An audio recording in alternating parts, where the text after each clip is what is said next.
കണ്ട സ്വപ്നം ബലിക്കോ മുത്തശ്ശി? അതറിയില്ല, പക്ഷെ മോള് സ്വപ്നത്തിൽ കണ്ടത് മോളുടെ അരികിൽ തന്നെ ഉണ്ട്. അരികിലുണ്ട് നിങ്ങളുടെ മനസ്സറിയുന്ന ഹൃദയങ്ങൾ. Osmia golden diamonds, Pandikkad road, Manjeri. സ്വതന്ത്രാനന്തര ഇന്ത്യയിൽ ഇന്നും അസമത്വം നിലനിൽക്കുന്നുവെന്നും രാജ്യത്ത് ജാതി സെൻസസ് എത്രയും പെട്ടെന്ന് നടപ്പിലാക്കൽ അത്യാവശ്യമാണെന്ന് ജില്ലാ കോൺഗ്രസ് കമ്മിറ്റി അംഗം JP വേലായുധൻ മലപ്പുറത്ത് വാർത്താ സമ്മേളനത്തിലാണ് അദ്ദേഹം ഇക്കാര്യം വ്യക്തമാക്കിയത്. ഇപ്പോൾ ജാതി സെൻസസ് നടത്താൻ പോകുന്ന കാലഘട്ടമാണ്. 2004 ഡോക്ടർ മൻമോഹൻ സിംഗ് ഇന്ത്യയുടെ പ്രധാനമന്ത്രി ജാതി സെൻസസിന് വേണ്ടി ഒരു കമ്മീഷനെ വെച്ചിരുന്നു. പിന്നെ കോൺഗ്രസ് അതിനു വേണ്ടി നിരന്തരമായി എല്ലാ സമ്മേളനത്തിലും പറയാറുണ്ട്.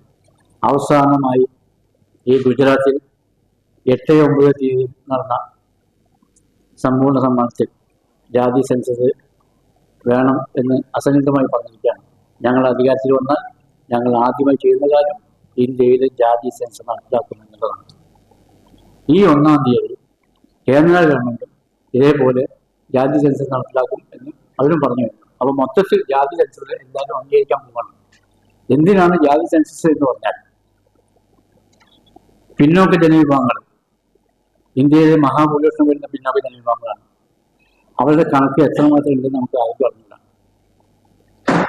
പിന്നോക്ക ജനവിഭാഗങ്ങൾ ഒട്ടനവധിയുണ്ട്. അതുപോലെ തന്നെ മതന്യൂനപക്ഷങ്ങളുണ്ട്. സിഖുകാരുണ്ട്, മുസ്ലിംസ് ഉണ്ട്, പാഴ്സികളുണ്ട്, ക്രിസ്ത്യൻസ് ഉണ്ട്, പട്ടികജാതി പട്ടികവർഗങ്ങൾ ഇന്ത്യയിൽ മൊത്തം. ഇവരൊക്കെ മുന്നോക്ക സമുദായങ്ങളിൽ സെൻസസ് നടക്കണം. എന്താ വെച്ചാൽ ഇവിടെ ഈ ജാതി സെൻസസ് എടുക്കുമ്പോൾ ഓരോ ജാതിയുടെയും മൊത്തം ജനസംഖ്യ അറിയണം. ഇന്നേ വരെ ഓരോ ജാതിയുടെ ജനസംഖ്യ നമുക്ക് അറിയില്ല. ഇതുകൊണ്ട് നാം ഉദ്ദേശിക്കുന്നത് പ്രാതിനിധ്യ ജനാധിപത്യമാണ്, റിസർവേഷൻ അല്ല. എല്ലാ ജനങ്ങൾക്കും തുല്യമായ പ്രാതിനിധ്യം ഉണ്ടെങ്കിൽ മാത്രമേ ഇന്ത്യ ശോഭിക്കുകയുള്ളൂ.